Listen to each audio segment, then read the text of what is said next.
Hello everyone. अभी तक हम सेट्स के बारे में जो कुछ भी डिस्कस कर चुके हैं उसको मैं समराइज़ कर रही हूँ। And let's start with the definition. तो सेट्स की क्या डेफिनेशन होती है? जब हम एक वेल डिफाइंड कलेक्शन बनाते हैं, well defined collection of objects,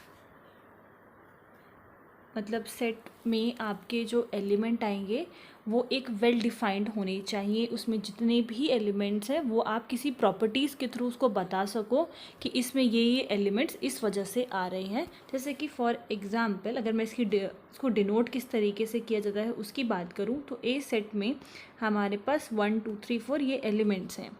तो जो ये ए है वो हमारा सेट का नेम होता है और यूजुअली हम इसको डिनोट करते हैं कैपिटल लेटर्स से। करली ब्रैकेट्स का इस्तेमाल किया जाता है सेट को शो करने के लिए।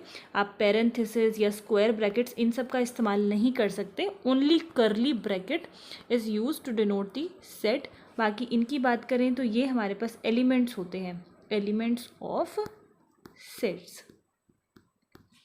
एग्जाम्पल के लिए आप natural number, whole number, real number इन सब को ले सकते हो। इसमें क्या है, सपोज करो एक और ले लेते हैं कि सेट ऑफ इवन नंबर्स या फिर ऑड नंबर्स। तो ये जो सारे सेट्स हैं, अगर हम किसी भी पर्सन से पूछें कि इस सेट में कौन कौन से एलिमेंट्स आएंगे तो they will say exactly these elements. Like in natural number we will get elements from 1 2 3 4। Whole number में 0 से स्टार्ट होगा एंड रियल नंबर्स में सारे एलिमेंट्स आ जाएंगे। इवन नंबर आपका 2 4 6 इससे स्टार्ट होगा। तो ये जो एग्जाम्पल्स हम सेट के ले रहे हैं ये पर्सन टू पर्सन वेरी नहीं करता। इन केस कोई भी सेट अगर पर्सन के accordingly person to person vary कर रहा है तो उसको हम सेट नहीं बोलते। जैसे कि एक एग्जाम्पल है, अगर हम एक सेट बना रहे हैं, सपोज करो सेट ए, और इस सेट में हम ऐसी बुक्स रखेंगे, मतलब ये सब जो बेस्ट हों। ओके, तो बेस्ट बुक्स की जो कलेक्शन है वो पर्सन टू पर्सन वेरी कर सकती है। मेरे अकॉर्डिंगली जो बेस्ट बुक्स हैं वो कुछ और हो सकती है, आपके अकॉर्डिंगली कुछ और हो सकती है। तो इसलिए अगर सेट आप ये देखते हो कि वो यूनिवर्सल नहीं है, मतलब पर्सन के अकॉर्डिंगली वेरी कर रहा है, तो आप उसको सेट नहीं बोलोगे। ठीक है, तो आई होप डेफिनेशन आप लोगों को क्लियर हो गई होगी। उसके बाद सेट को रिप्रेजेंट करने के 2 तरीके होते हैं। तो हमारा नेक्स्ट टॉपिक है representation of sets. Representation of sets, इसमें पहला जो वे है उसको हम बोलते हैं रोस्टर फॉर्म। अगर आपको रोस्टर फॉर्म नहीं बोलना तो आप इसको टेबुलर फॉर्म भी बोल सकते हो। आपको इन दोनों ही नाम से इसको याद रखना है। सेकंड होता है सेट बिल्डर फॉर्म एंड इसको हम रूल मेथड भी बोलते हैं, रूल मेथड। इन दोनों में डिफरेंस क्या है?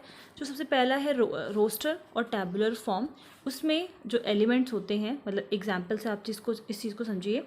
एक ए हमारे पास कोई सेट है तो हम रोस्टर और टैबुलर फॉर्म में उस सेट को करली ब्रैकेट्स की हेल्प से शो करेंगे और जितने भी उसके एलिमेंट्स हैं उनको हम कॉमास की हेल्प से सेपरेट करेंगे। जैसे कि अभी मैंने आपको एग्जांपल भी दिया नेचुरल नंबर्स का, होल नंबर्स का। तो ये सारे किस फॉर्म में लिखे हुए हैं? टैबुलर फॉर्म में, क्योंकि करली ब्रैकेट्स में इनक्लोज्ड है और जो इसके एलिमेंट हैं वो कॉमास की हेल्प से सेपरेट किए गए हैं। तो अगर आप बात करो सेट बिल्डर फॉर्म की, तो इसमें क्या होता है कि एक स्पेसिफिक रूल की हेल्प से हम उस सेट को कंस्ट्रक्ट करते हैं। जैसे कि इस वाले मेथड में हम या फिर कॉलम्स, आप इसकी हेल्प से इसको शो कर सकते हो या फिर इस लाइन की हेल्प से इसको शो कर सकते हो। जैसे कि अगर मैंने लिख दिया कि ए हमारे पास एक ऐसा सेट है, उसमें एक्स टाइप के एलिमेंट हैं। एक्स क्या है? एक नेचुरल नंबर है। X is a natural number less than 5। मतलब मैंने ये मेंशन किया कि ए में एक्स टाइप के एलिमेंट है और एक रूल बता दिया या फिर इसकी प्रॉपर्टी बता दी कि वो एक्स जो है वो नेचुरल नंबर होगा और 5 से लेस होगा। तो हमें यहाँ पे पता चल गया कि इस ए में किस टाइप के एलिमेंट होंगे, 1 2 3 एंड 4। तो यही सेम एग्जाम्पल, मतलब एक ही एग्जाम्पल मैंने लिया है और इस एग्जाम्पल में जो मैंने पहले लिखा है वो सेट बिल्डर फॉर्म में लिखा है और उसी सेम सेट को हमने इस टैबुलर फॉर्म में लिखा है। टैबुलर फॉर्म में लिखोगे तो ये एलिमेंट्स आ जाएंगे 1 2 3 4, और अगर आप सेट बिल्डर में लिखते हो तो इस तरीके से एक उसका प्रॉपर्टी या फिर रूल बताना पड़ेगा कि किस प्रॉपर्टी के अकॉर्डिंगली सारे एलिमेंट्स लिखे गए हैं। यहाँ पर जो मैंने कॉलम्स लगाए हैं इसकी जगह पर आप इस तरीके से ये लाइन का भी इस्तेमाल कर सकते हो। दोनों वेज से रूल मेथड को लिखा जाता है, और रूल मेथड स्पेसिफिकली एक ही तरीके से नहीं, अलग अलग वेज से भी लिखा जाता है। जैसे कि अगर मैं इसी चीज़ को, सेम चीज़ को कैसे लिख सकती हूँ, ए मेरे पास सेट है, इस सेट में एक्स टाइप के एलिमेंट्स होंगे, एक्स नेचुरल नंबर से बिलोंग कर रहा है, और यहाँ पे जो कंडीशन लिख दी कि 1 से स्टार्ट होगा और 4 से less than is equals to 4 होगा। तो स्टिल जब आप इसका टैबुलर फॉर्म बनाओगे तो इसमें वही 4 एलिमेंट्स आएंगे। तो लिखने का तरीका जो है आप थोड़ा डिफरेंट वे से भी लिखते हो तो भी वो सेम ही रहेगा। जैसे कि अगर आप less than is equals to 4 नहीं लगाना चाहते, आप स्ट्रिक्टली लेस देन 5 लिखते हो तो भी यही सेट बनेगा टैबुलर फॉर्म में। तो ये तो दो तरीके हो गए, दोनों तरीके से सेट को रिप्रेजेंट किया जा सकता है। उसके बाद एक और एग्जाम्पल जो मैंने दिया था, सपोज करो ए सेट में हमने रेड कलर रखा है पहला एलिमेंट, एंड सेकंड रखा है एप्पल। तो अगर सिर्फ हम ऐसे ही देखें कि क्या ऐसा कोई सेट कंस्ट्रक्ट किया जा सकता है, तो हमारा आंसर होगा नो, क्योंकि यहाँ पर ये कलर के बारे में बात हो रही है और सेकंड जो एलिमेंट है वो एक फ्रूट है। दोनों ही जो है बहुत ही डिसिमिलर एलिमेंट्स हमने लिए हुए हैं। बट अगर हम ये कह दें कि इस सेट ए सेट में ऐसे एलिमेंट्स आते हैं जिनका कलर जो रेड कलर की चीज़ें हों, ठीक है, रेड कलर की चीज़ें, अगर हम ये बोल दें इस सेट के बारे में कि ये इसकी प्रॉपर्टी है कि ये सारे चीज़ें जो रेड कलर में है उनको कंसिस्ट करता है, तो उस केस में इस सेट को कंस्ट्रक्ट किया जा सकता है। तो अगर आप कोई भी एक रूल, प्रॉपर्टी, इसकी हेल्प से सेट को डिफाइन कर पा रहे हो या सेट के सारे एलिमेंट्स जो हैं उस रूल के अकॉर्डिंगली आप बता पा रहे हो, तो कह सकते हो कि सेट कंस्ट्रक्ट किया जा सकता है, अदरवाइज नॉट। फिर बात करते हैं ऑपरेशंस की। ऑपरेशंस ऑन सेट, जिसमें से फर्स्ट हमारे पास है union, second one is intersection, third is complement, and fourth is difference.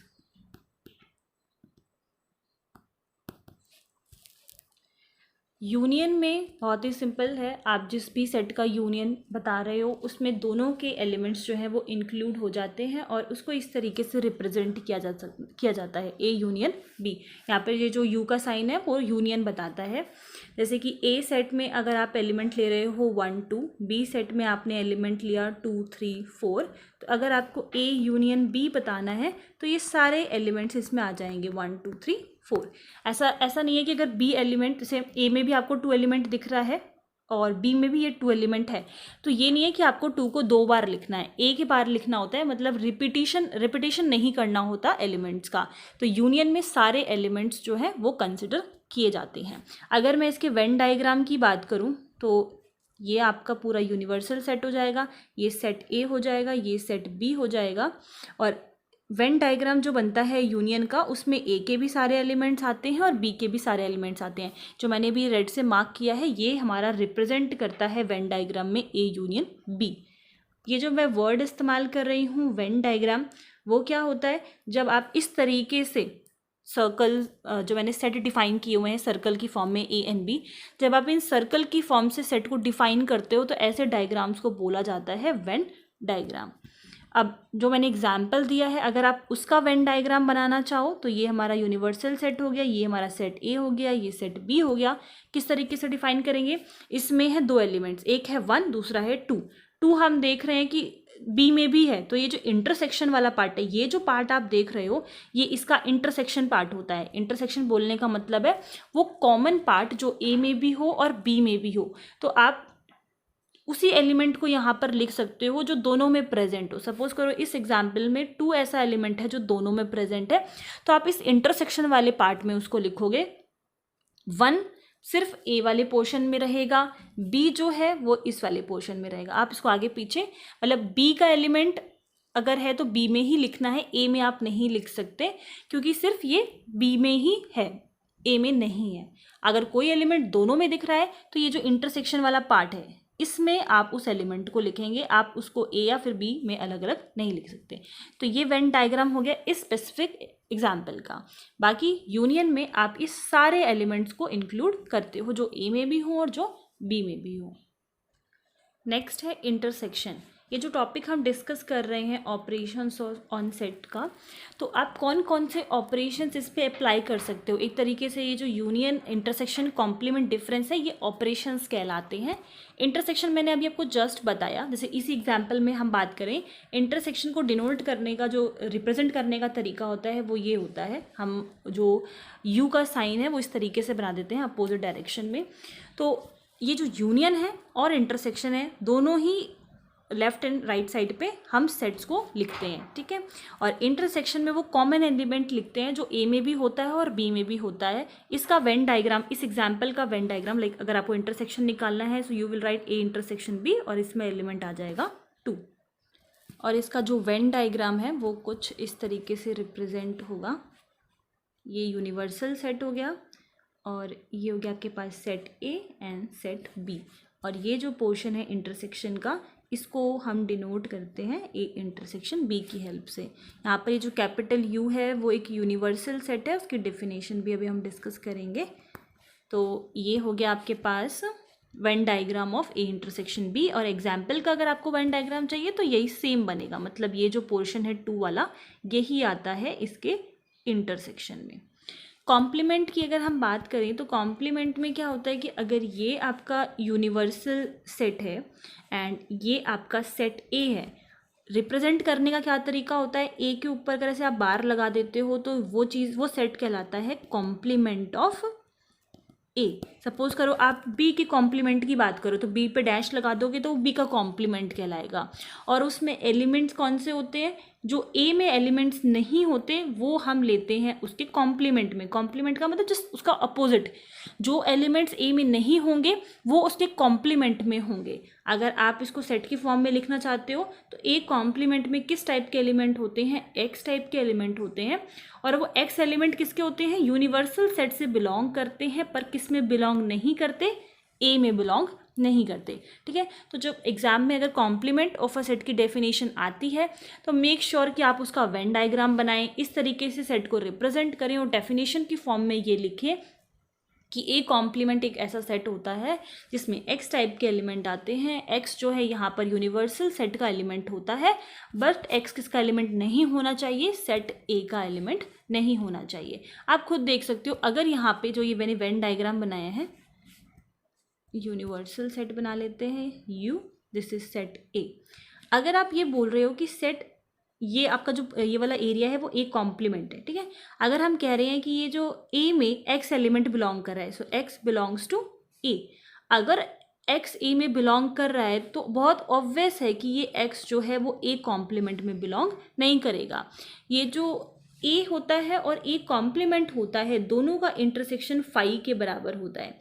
इसका मतलब ये है, इंटरसेक्शन मतलब कॉमन एलिमेंट, दोनों में कॉमन कुछ होता ही नहीं है, ठीक है। ये जो मैंने सिंबल बनाया है, ये जो सिंबल है वो हमारा एम्प्टी सेट का सिंबल होता है।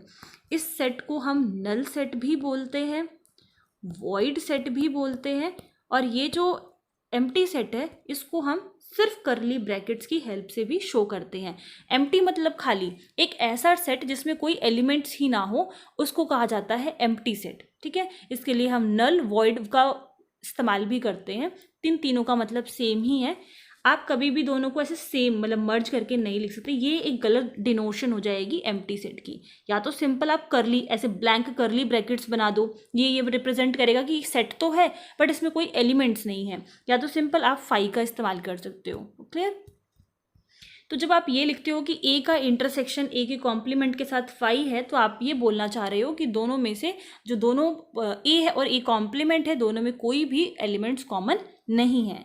सपोज करो आप ए कॉम्प्लीमेंट से कोई एलिमेंट उठा रहे हो, y belongs to A complement, that means कि वाई जो है वो किस में बिलोंग नहीं करेगा, ए में बिलोंग नहीं करेगा। And it's very obvious from the Venn diagram.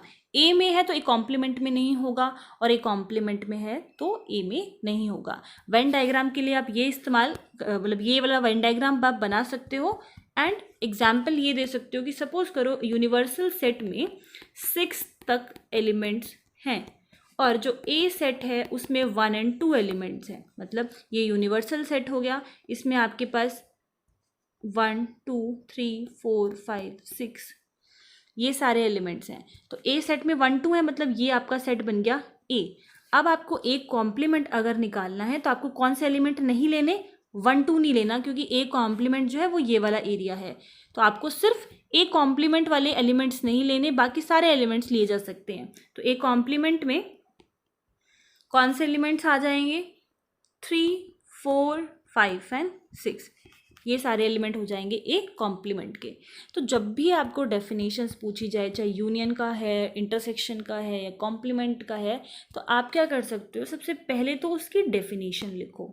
Second, उसको आप सेट फॉर्म में किस तरीके, मैथमेटिकली आप सेट फॉर्म में कैसे रिप्रेजेंट कर सकते हो वो लिखो। थर्ड, उसका वेन डायग्राम आप बता दो कि किस तरीके से कौन कौन से एलिमेंट्स आएंगे।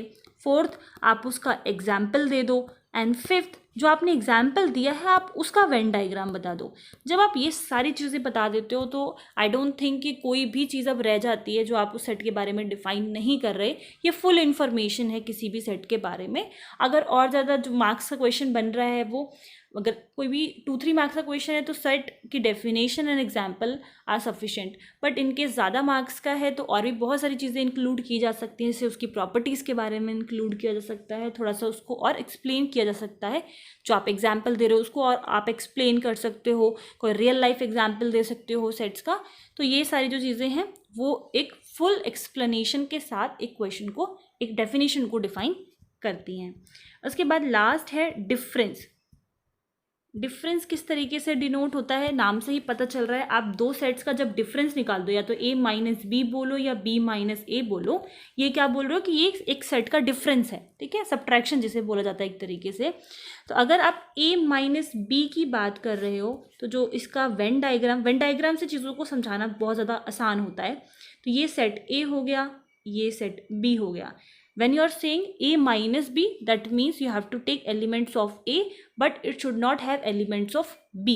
अगर सेट a की बात करें तो ये पूरा आपका सेट a है और इसमें से आपको b के एलिमेंट्स सब्ट्रैक्ट करने हैं। तो b के एलिमेंट्स ये वाले हैं, तो ये वाला सब्ट्रैक्ट हो जाएगा। तो कौन सा पोर्शन आएगा a माइनस बी में, a माइनस बी में सिर्फ ये वाले एलिमेंट्स होंगे, मतलब यहाँ से यहाँ तक ये पूरे एलिमेंट्स होंगे सेट ए में। ये वाला नहीं होगा पोर्शन और ये वाला भी नहीं होगा, क्योंकि तो बी के एलिमेंट्स हो गए।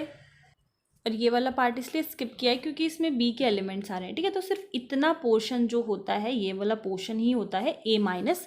इन a same way if you want to find B minus A, तो इसी तरीके से आपको दो सेट्स बनाने हैं ए एंड बी। अब ये कह रहा है कि b में से a के एलिमेंट्स को हटा दो, तो ये आपके पास b है, आप a के एलिमेंट्स को हटा दोगे तो सिर्फ ये वाला पोर्शन आपके पास बचेगा। इस चीज़ को हम बोलते हैं डिफरेंस ऑफ सेट। डिफाइन कैसे कर सकते हो कि जो सपोज करो a माइनस बी को डिफाइन करना चाहते हो तो इसमें x टाइप के एलिमेंट्स होंगे और x ये जो है a में बिलोंग करेगा पर b में बिलोंग नहीं करेगा। अगर आप b माइनस ए को डिफाइन करना चाहते हो तो आप बोलोगे कि इसमें x टाइप के एलिमेंट्स हैं जो x जो है b में बिलोंग करेंगे पर x जो है a में बिलोंग नहीं करेंगे। तो ये तो हो गया आपका differences of set. Venn diagrams को आप इस तरीके से रिप्रेजेंट कर सकते हो। अब मैं आपको बताऊंगी कुछ सेट्स के टाइप्स ऑफ सेट्स, जिसमें से फर्स्ट टाइप है कि आपके जो सेट हैं वो फाइनाइट इनफाइनाइट दोनों तरीके से हो सकते हैं, फाइनाइट एंड इनफाइनाइट। अब फाइनाइट सेट का मतलब क्या होता है, एक ऐसा सेट जिसमें फाइनाइट नंबर ऑफ एलिमेंट्स हों। सपोज करो यहाँ पे 50 तक लिख दिया। फाइनाइट से ये मतलब है कि सेट में जो भी एलिमेंट्स हैं आप उनको बता सकते हो कि उसमें नंबर ऑफ एलिमेंट्स कितने हैं। सपोज करो n a is equals to कितना आ जाएगा 50, मतलब number of elements in set A are 50। यहाँ पर n जो है वो ये रिप्रेजेंट कर रहा है नंबर ऑफ एलिमेंट्स। यहाँ पर जो लिखते हो आप जिस भी सेट का नंबर ऑफ एलिमेंट्स बता रहे हो वो यहाँ पर लिखा जाता है। तो फाइनाइट में 50 हो, 100 हो, 1000 हो, करोड़ हो, लैक्स हो, बट अगर फाइनाइट है आप बता सकते हो कि उसमें नंबर ऑफ एलिमेंट्स हैं कितने, तब तो वो फाइनाइट में आएगा। अदरवाइज वी विल से कि वो इनफाइनाइट सेट है। इनफाइनाइट सेट का अगर आपको एग्जांपल देना है तो आप real number, natural number, whole number, और even even numbers, odd numbers, ये सारे आप एग्जाम्पल्स दे सकते हो इनफाइनाइट सेट के, क्योंकि इसमें जो है फाइनाइट एलिमेंट्स नहीं होते। आप ये नहीं बता सकते कि एलिमेंट्स हैं कितने। तो पहले दो टाइप तो ये हो गए, finite and infinite. Third is empty set. Empty set के बारे में मैंने अब जस्ट आपको बताया, एक ऐसा सेट जो खाली हो, जिसमें आपके एलिमेंट्स ही ना हो। 5 से रिप्रेजेंट किया जाता है और करली ब्रैकेट से रिप्रेजेंट किया जाता है। इसका ये वाला डिनोशन जो है वो गलत है। तो एम्प्टी सेट एक ऐसा सेट जो कोई भी एलिमेंट्स नहीं रखता। उसके बाद है सिंगलटन सेट। ये एक ऐसा सेट होता है जिसमें सिर्फ एक ही एलिमेंट हो। सपोज करो आप सिंगलटन ए लिख रहे हो, सिंगलटन 1 लिख रहे हो, एक ऐसा एलिमेंट जो सिर्फ एक ही एलिमेंट रखता है। Fifth is disjoint set.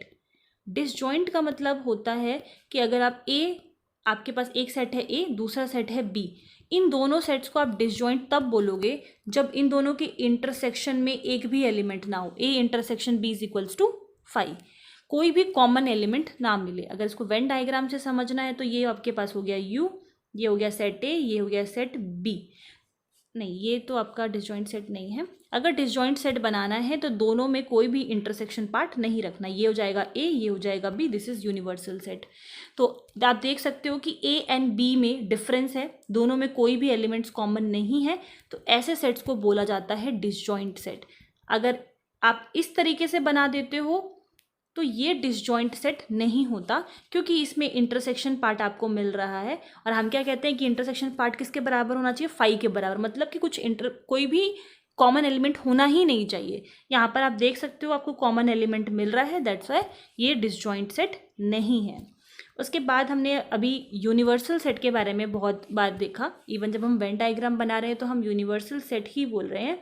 तो यूनिवर्सल सेट में क्या होता है कि यूनिवर्सल सेट जो होता है सबसे आपका बिगेस्ट सेट होता है, उससे बाहर कोई एलिमेंट्स होते ही नहीं हैं। नाम से ही आपको पता चल रहा है यूनिवर्सल, यूनिवर्स, उसके बाहर कुछ है ही नहीं। उस सेट में आपके सारे एलिमेंट्स जो हैं वो सारे एलिमेंट्स इंक्लूड कर दिए जाते हैं। जैसे कि अगर आप ए सेट में 1 से लेकर 50 तक एलिमेंट्स हैं, बी सेट में 25 से लेकर 70 एलिमेंट्स हैं, सी सेट में आपके पास 50 से लेकर 200 तक एलिमेंट्स हैं। ठीक है, ये सारे मैंने 3 सेट्स बना लिए, और इन तीनों सेट का आपको यूनिवर्सल सेट लिखना है, universal set of A B and C. तो इसमें एलिमेंट्स कहाँ से आएंगे? 1 से लेकर 200 तक आएंगे। रिपीटेशन नहीं करनी होती सेट में कभी भी। यहाँ पर आप देख रहे हो ए में 1 से लेकर 50 तक है, तो 1 से लेकर 50 तक सारे एलिमेंट्स आ जाएंगे। फिर 25 से लेकर 50 तक तो ऑलरेडी इसमें आ चुके हैं, बाकी जो 70 तक बचेंगे वो सारे यूनिवर्सल सेट में चले जाएंगे। फिर 200 तक सारे एलिमेंट्स जो है वो यूनिवर्सल सेट में चले जाएंगे। तो रिपीटिशन करने की ज़रूरत नहीं है, यूनिवर्सल सेट में सारे एलिमेंट्स को इंक्लूड कर दिया जाता है। अब आप सोचोगे कि फिर यूनियन और यूनिवर्सल सेट में क्या डिफरेंस है? यूनियन में हम क्या कहते हैं कि हम दो सेट्स का यूनियन बताते हैं कि इन दोनों सेट्स में कि सारे एलिमेंट्स को इंक्लूड कर दो। यूनिवर्सल सेट सबसे बिगेस्ट सेट होता है, उसमें जिस भी आप सेट्स का, सपोज करो इसी तरीके से आपने बहुत सारे सेट्स बना लिए टिल सपोज करो जी तक, ऐसे आपने बहुत सारे सेट्स बनाए हैं, और इन सारे सेट्स की आप यूनिवर्सल सेट की बात करते हो तो आपको क्या क्या करना है कि सबके एलिमेंट्स आप इसी सेट में डाल दो, वो यूनिवर्सल सेट कहलाएगा। Okay, and one more thing, set में ये चीज़ इम्पॉर्टेंट है कि जो सेट का ऑर्डर होता है वो मैटर नहीं करता। अगर हम ए एंड बी लिख रहे हैं और आपने बी सेट में बी एंड ए लिख लिया, तो ये एग्जैक्टली सेम ही सेट है। ए जो है वो बी के बराबर ही है, कुछ अलग नहीं है। ऐसा नहीं है कि बी को आगे लिख दिया और ए को पीछे लिख दिया तो ये अलग सेट बन जाएगा। ऑर्डर मैटर नहीं करता, सेट में एलिमेंट्स को आगे पीछे लिखा जा सकता है। लास्ट हमने कौन सा सेट डिस्कस किया था? Universal. 7th and 8th। 7th में है equal sets and 8th is equivalent set. इन दोनों में क्या डिफरेंस है? इक्वल में हम बोलते हैं कि कोई भी दो सेट इक्वल सेट्स तब होंगे जब दोनों के एलिमेंट्स आपस में सेम हो। जैसे कि हमने ले लिया बी, सपोज करो 3 एलिमेंट्स ले लेते हैं, A B C and D, D C A and B. तो आप देख रहे हो कि ए और बी के जो एलिमेंट्स हैं वो सेम है, तो ये दोनों इक्वल सेट्स कहलाएंगे। Whereas in equivalent set क्या होता है कि आपको नंबर ऑफ एलिमेंट्स से फ़र्क पड़ता है। सपोज करो ये ए बी सी ले लिया, इसमें हमने ले लिया 1 2 3, तो जब आप number of elements in A देखोगे तो कितना है 3, number of elements in B is 3। तो इसमें इक्वलेंट सेट में हमें नंबर ऑफ एलिमेंट्स से फ़र्क पड़ता है, ना कि एलिमेंट्स क्या है। एलिमेंट्स कुछ भी हो सकते हैं, यहाँ पे डिफरेंट एलिमेंट्स हो सकते हैं, कोई प्रॉब्लम नहीं है, बट इक्वलेंट कब बोलोगे, जब उसमें नंबर ऑफ एलिमेंट्स सेम होने चाहिए। तो ये डिफरेंस है इक्वल एंड इक्वलेंट के बीच में। नेक्स्ट नंबर 9, एंड ये इम्पॉर्टेंट है, पावर सेट्स। पावर सेट्स में क्या होता है कि ये एक ऐसा सेट है, ये अपने आप में ही एक सेट है, और जिसके एलिमेंट्स भी जो होते हैं वो सेट की फॉर्म में ही होते हैं। एलिमेंट्स में क्या लिखना होता है, आपको सारे सबसेट्स जो बनते हैं उनको लिखना होता है। एक बार मैं आपको सबसेट्स के बारे में बता देती हूँ, देन हम पावर सेट पर आएंगे। तो यहाँ पर 10th जो है वो हमारा सबसेट्स है। ऐसे नाम से ही पता चल रहा है, जब भी सब वर्ड जो है वो सेट में लग जाता है, दैट मीन्स कि वो उससे छोटे वाले सेट की बात कर रहा है। फॉर एग्जाम्पल अगर मैं ए सेट में ले लेती हूँ, A B and C D, ये 4 एलिमेंट्स ले लिए हैं, और बी सेट में हमने लिया है D E F G H, ये सारे एलिमेंट्स ले लिए हैं। सॉरी, अभी हम सबसेट की बात कर रहे हैं, तो बी एलिमेंट को कुछ इस तरीके से डिफाइन करते हैं, ए बी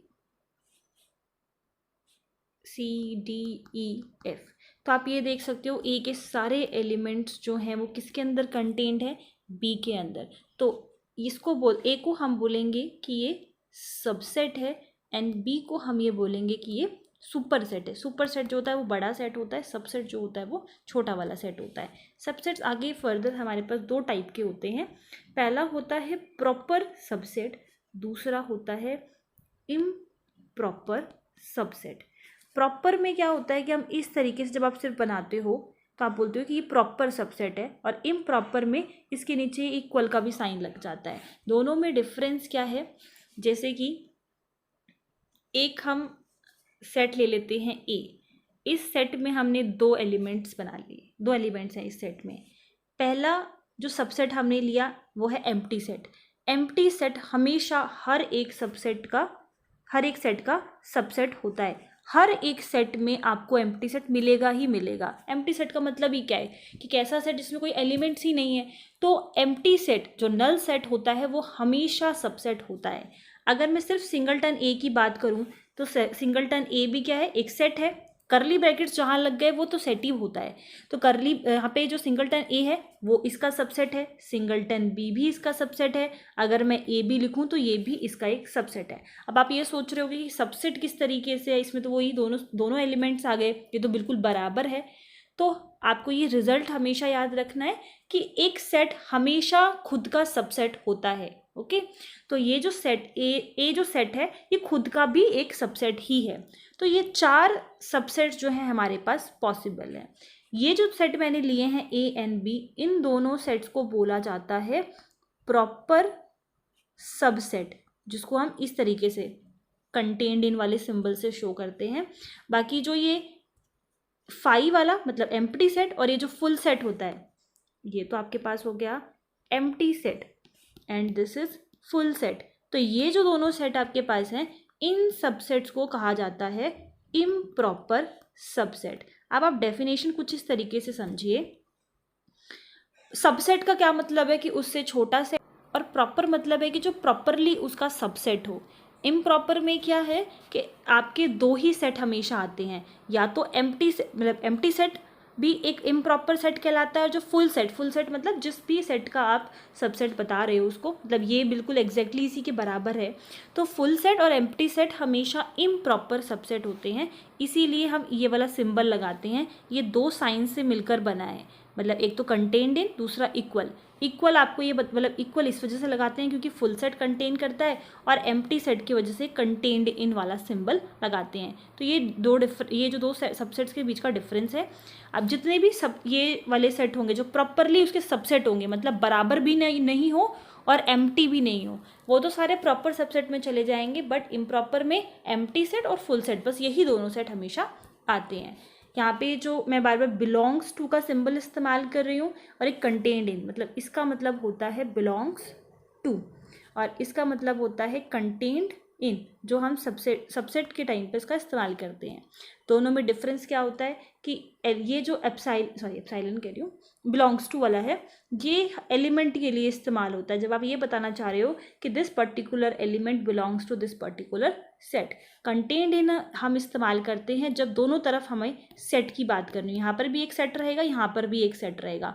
जब हमें ये कहना हो कि ए इज कंटेन्ड इन बी, मतलब ए सेट जो है बी का सबसेट है, तो ये हम सेट के लिए इस्तेमाल करते हैं, ये हम एलिमेंट्स के लिए इस्तेमाल करते हैं। स्टार्टिंग में मैंने एक एग्जांपल भी दिया था, सपोज करो 1 2 3 तीन एलिमेंट्स हैं सेट ए में, और आप ये बोलना चाह रहे हो कि जो 1 एलिमेंट है वो बिलोंग करता है ए में, मतलब 1 जो है एलिमेंट है इस सेट का, तो आप इस तरीके से लिखोगे। ये हम ऐसे नहीं लिख सकते, ये गलत हो जाएगा, क्योंकि ये जो है सिर्फ सेट के लिए इस्तेमाल होता है। ओके, आप मैंने बोलना चाह रहे हो कि 4 जो है ए में बिलोंग नहीं करता, तो आप बिलोंग्स टू वाला सिंबल लिखकर इसको क्रॉस कर सकते हो। क्लियर? तो आई होप डिफरेंस जो है वो आप लोगों को पता चल गया होगा दोनों ही साइंस का, और सबसेट के बारे में क्लियर हो गया होगा। पावर सेट में मैंने आपको बताया था कि पावर सेट एक ऐसा सेट होता है जो किसी भी पर्टिकुलर सेट का सबसेट रखता है। जैसे कि एग्जाम्पल से समझते हैं, ए आपके पास एक सेट है जिसमें सिर्फ एक एलिमेंट है, एलिमेंट ए। ओके, तो इसके जो नंबर ऑफ सबसेट्स बनेंगे वो कौन कौन से होंगे? एक तो 5 मैंने आपको बताया हर एक सेट का सबसेट होता है, और जो दूसरा आप सबसेट बनेगा वो ये है सिंगलटन ए। क्लियर? तो जब इन दोनों को मैं एक सेट में रख दूंगी तो ये हमारा कहलाएगा पावर सेट। नेक्स्ट एग्जाम्पल लेते हैं, सेट बी है और इसमें अब हमारे पास 2 एलिमेंट्स हैं, तो एक तो इसका सबसेट हो गया 5, दूसरा सबसेट हो गया एम्प्टी सेट, तीसरा सबसेट हो गया सिंगलटन बी, और ये ए बी भी हो जाएगा। तो अगर आप इसको एक सेट में रख दो तो ये जो हो जाएगा पावर सेट। सिमिलरली अगर हम सी सेट ले रहे हैं और इसमें 3 एलिमेंट्स हैं, तो इसके सबसेट कौन से बनेंगे? एक तो 5 बन गया क्योंकि एम्प्टी सेट तो सबका सबसेट होता है, then singleton A, singleton B, singleton C, A B, मतलब हर पॉसिबल 2-2 करके पेयर्स बना के लिख सकते हैं, ए बी, बी सी ए, और एक आ जाएगा आपके पास full set A B and C. और जब आप इसको एक सेट में लिख दो करली ब्रैकेट में, तो ये इसका पावर सेट बन जाएगा। पावर सेट हमेशा करली ब्रैकेट से शुरू होता है और करली ब्रैकेट पे खत्म होता है। पावर सेट खुद एक सेट है जिसमें एलिमेंट्स कैसे होते हैं? सबसेट्स होते हैं, मतलब जो एलिमेंट्स हैं वो सारे सेट ही होंगे। आप जिस भी सेट का पावर सेट लिख रहे हो उसमें उसके सारे सबसेट्स लिखे जाते हैं। तो इस तरीके से पावर सेट बनाया जाता है। आपको क्या करना है? सबसे पहले तो आप एम्प्टी सेट लिख दो, एम्प्टी सेट तो सबका सबसेट होता है। फिर जो सेट आपको क्वेश्चन में दिया हुआ है वो भी आ जाएगा एक बार। उसके बाद जो उसके एलिमेंट्स हैं उसको आप अलग अलग करके लिख दो, देन पेयर्स में लिख दो, लाइक एक बार ए बी लिख दिया, देन बी सी आ गया, फिर ए सी आ गया। इस तरीके से जितने भी अलग अलग पेयर्स बन रहे हैं सबसेट्स के वो लिखे जाते हैं। यहाँ पर एक नोट है, अगर आपको ये फाइंड करना हो कि पावर सेट में एलिमेंट्स कितने होंगे, तो हमेशा 2 to the power n elements उसमें होते हैं। यहाँ पर जो n है वो रिप्रेजेंट करता है नंबर ऑफ एलिमेंट्स। अब आप इस चीज़ को ऐसे समझ सकते हैं, जो पहला वाला पावर सेट है, मतलब पहला जो एग्जाम्पल दिया पावर सेट का, इसमें n की वैल्यू क्या है? 1, मतलब नंबर ऑफ एलिमेंट्स क्या है? 1। तो 2 टू दी पावर 1 इज 2, मतलब कि टोटल कितने एलिमेंट्स होने चाहिए पावर सेट में? 2। तो आप काउंट कर सकते हो 1 and 2। Similarly in set B we have 2 elements, n is equals to 2, 2 to the power 2 is 4, मतलब कि पावर सेट में कितने एलिमेंट्स होने चाहिए? 4। So you can count 1 2 3 4, exactly 4 elements are there. Similarly in set C n is equals to 3 because number of elements in set C are 3. 2 to the power 3 is equals to 8. You can count the number of elements in power set of C 1 2 3 4 5 6 7 8। ठीक है, तो अभी तो ये जो sets हैं वो काफ़ी जो है छोटे सेट्स हैं, मतलब number of elements in set A B C are small, like एक में हमने A1 लिया है, दूसरे में हमने 2 एलिमेंट्स लिया, तीसरे में हमने 3 एलिमेंट्स लिया, तो बहुत ही ये कम एलिमेंट्स का हमने पावर सेट बनाया है। तो आप पता कर पा रहे हो बड़ी ईजिली कि इसमें 2 एलिमेंट्स होंगे, इसमें 4 होंगे, इसमें 8 होंगे। बट जैसे जैसे आप और एलिमेंट्स का इसमें एग्जाम्पल लेना शुरू कर दो, सपोज करो 50 एलिमेंट्स का, तो आप कैसे पता करोगे कि इसमें नंबर ऑफ एलिमेंट्स कितने होंगे उसके पावर सेट में? तो सिंपली आप 2 टू दी पावर रेज कर दो नंबर ऑफ एलिमेंट्स और आपको पता चल जाएगा कि उसके पावर सेट में कितने एलिमेंट्स आपको मिलेंगे। तो पावर सेट जो टॉपिक है वो काफ़ी इंपॉर्टेंट है, आप लोगों को पता होना चाहिए। थ्योरम भी आ जाती है, थ्योरम में ये पूछा जाएगा कि प्रूव करो कि 2n एलिमेंट्स कैसे होते हैं पावर सेट में। तो आप इसी तरीके से जो मैंने आपको एग्जांपल बताया, आप एक एलिमेंट लेकर देन 2 एलिमेंट लेकर देन 3 एलिमेंट लेकर ये शो कर सकते हो और प्रूव कर सकते हो कि इसमें 2n एलिमेंट्स होते हैं। मतलब आप तीनों सेट का एग्जाम्पल दे दो, फिर एक लाइन लिख दो कि सिमिलरली आप जब n=4 लोगे या n=5 लोगे, ये जो स्टेटमेंट है ये वेरीफाई हो जाएगी। तो सिमिलरली वर्ड इस्तेमाल करके आप बाकी सारे सेट्स के लिए भी ये वाला रिजल्ट बता सकते हो। Next we have a term that is cardinality. Cardinality means number of elements in a set. जैसे कि ए में अगर 1 से लेकर 50 तक एलिमेंट्स हैं, तो इस तरीके से आप NA number of elements in A = 50 लिख सकते हो। Cardinality simply represent the number of elements. Next we have n number of elements in A union B। मतलब फॉर्मूला हम डिस्कस कर रहे हैं, अगर आपको फाइंड करना हो कि A यूनियन B में कितने नंबर ऑफ एलिमेंट्स होंगे, तो वो आप कैसे बता सकते हो। ये जो फॉर्मूला है वो 2 पार्ट्स में डिवाइडेड है। अगर A और B जो सेट है यहाँ पर वो डिसजॉइंट हो तो फॉर्मूला अलग है, और अगर ये डिसजॉइंट सेट ना हो, नॉट अ डिसजॉइंट सेट, तो फॉर्मूला अलग है। क्योंकि हम जानते हैं जो वेन डायग्राम होगा डिसजॉइंट सेट का वो अलग होगा। जैसे कि अगर डिसजॉइंट सेट नहीं है तो आपको इंटरसेक्शन में कुछ एलिमेंट्स मिलेंगे, वेयर एज डिसजॉइंट अगर सेट है तो ये दोनों सेट्स अलग अलग होंगे। ठीक है, तो यहाँ पर जो मैंने लिखा है कि number of elements in A union B, इसका क्या मतलब है कि A के सेट्स आप देख लो, मतलब A में कितने एलिमेंट्स हैं वो आप देख लो, B में कितने एलिमेंट्स हैं वो आप देख लो, दोनों को ऐड कर दो। इससे सिंपली कि A में अगर 1 से लेकर 10 तक एलिमेंट्स हैं, B में आपके पास 20 से लेकर 30 तक एलिमेंट्स हैं, तो नंबर ऑफ एलिमेंट्स अगर A में हम देखें तो कितने हैं total 10। Number of elements B में कितने हैं total 10, and we have to find number of elements in A union B। जब आप A यूनियन B करोगे तो क्या आ जाएगा, यहाँ पे 1 से लेकर 10 तक एलिमेंट्स होंगे, फिर 20 से लेकर 30 तक एलिमेंट्स होंगे। So number of elements in A union B = 20। Simple, कुछ नहीं करना, बस नंबर ऑफ एलिमेंट्स आपको काउंट करके लिख देने हैं। ठीक है, तो यहाँ पर जो मैंने अभी एग्जाम्पल बताया ये तो आपके पास एग्जाम्पल था डिसजॉइंट सेट का। अब डिसजॉइंट सेट इसलिए बोल रहे हैं क्योंकि A इंटरसेक्शन B = 5 है, कोई भी एलिमेंट कॉमन है ही नहीं दोनों में। तो आपने देखा कि अगर मैं इन दोनों को भी ऐड कर दूं तो भी मेरे पास आंसर 20 ही मिल रहा है, और यूनियन करने पर भी हमारे पास 20 ही आंसर मिल रहा है। तो यहाँ से हमें क्या पता चल गया कि जब आप A के एलिमेंट्स ले लो, B के एलिमेंट्स ले लो, दोनों को ऐड कर दो, आपको पता चल जाएगा कि यूनियन में कितने एलिमेंट्स हैं। तो जो ये केस नंबर 1 है, ये केस नंबर 2 है। तो केस नंबर 1 के लिए जो हमारे पास फॉर्मूला बन गया, number of elements in A union B = number of elements in A plus number of elements in B। Simple, दोनों को ऐड कर दो, आपको पता चल जाएगा। क्वेश्चन किस टाइप के आते हैं कि इन तीनों में से अगर आपको 2 इन्फॉर्मेशन भी पता हो, सपोज करो आपको यूनियन में कितने एलिमेंट्स हैं ये बता दिया जाए और सेट A में कितने एलिमेंट्स हैं ये बता दिया जाए, तो आप क्या कर सकते हो, इसको फाइंड कर सकते हो। सिमिलरली इन दोनों में से कोई भी 2 इन्फॉर्मेशन, इन तीनों में से कोई भी 2 इन्फॉर्मेशन पता हो तो थर्ड वाली जो वैल्यू है उसको फाइंड किया जा सकता है। अगर हम बात करें नॉट अ डिसजॉइंट सेट की, तो उसमें क्या मिलेगा, आपको इंटरसेक्शन वाला पोर्शन मिलेगा। तो ये हम मान लेते हैं सेट A, इसको मान लेते हैं सेट B। अब आप देख सकते हो कि अगर इसको, ये वाला एक तो पोर्शन हो गया, दूसरा पोर्शन ये वाला हो गया, तीसरा पोर्शन ये हो गया, जब आप इन तीनों को ऐड करते हो तो कितने आपके पास यूनियन बन जाता है, और उसी की आपको नंबर ऑफ एलिमेंट्स फाइंड करने हैं। नेक्स्ट इज केस नंबर 2, और इसमें जब हमारे सेट डिसजॉइंट नहीं है, मतलब ये हो जाएगा A, दिस इज B। अगर मैं यहाँ पर इसका फॉर्मूला वही सेम लिखूँ, A एंड यूनियन B, तो जब मैं number of elements in A निकाल रही हूँ तो ये वाला पोर्शन तो हुआ ही ऐड, साथ में ये वाला पोर्शन भी ऐड होगा। जब हम कर रहे हैं plus number of elements in B, तो ये वाला पोर्शन ऐड हुआ प्लस ये वाला पोर्शन दोबारा से ऐड हुआ।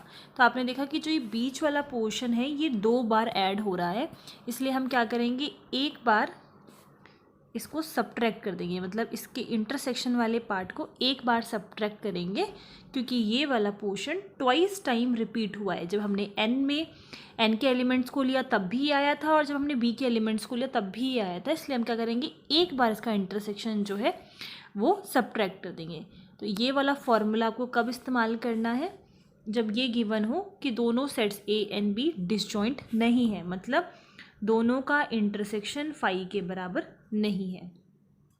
अब यहाँ पर ये जो चारों चीज़ें दी हुई हैं, लाइक क्वेश्चन किस टाइप से आते हैं कि इनमें से आपको कोई भी अगर 3 चीज़ें पता है तो चौथी चीज़ निकाली जा सकती है। लाइक आपको यूनियन गिवन है और सेट्स के एलिमेंट्स पता है तो आप इंटरसेक्शन निकाल सकते हो, या इंटरसेक्शन ये सारा डेटा गिवन है तो आप यूनियन निकाल सकते हो। लास्ट जो टॉपिक है वो है डी मॉर्गन्स लॉ, और ये काफ़ी इम्पॉर्टेंट है, प्रूफ हम नेक्स्ट वीडियो में देखेंगे। De Morgan's law, first one is a intersection b का whole complement, this is equals to a complement union b complement. Second is a union b complement is equals to a complement intersection b complement. याद कैसे रखना है, ये जो bracket के बाहर complement है वो आपको दोनों सेट्स पे अलग अलग लगा देना है। सेम हियर, कॉम्प्लीमेंट जो ब्रैकेट के बाहर कॉम्प्लीमेंट है वो दोनों पे अलग अलग आ जाएगा। इंटरसेक्शन यूनियन में कन्वर्ट हो जाएगा, और अगर यूनियन लिखा हुआ है तो इंटरसेक्शन में कन्वर्ट हो जाएगा। ये दोनों ही डी मॉर्गन्स लॉ में आते हैं, दोनों ही इंपॉर्टेंट है। प्रूफ हम नेक्स्ट लेक्चर में देखेंगे। And thank you.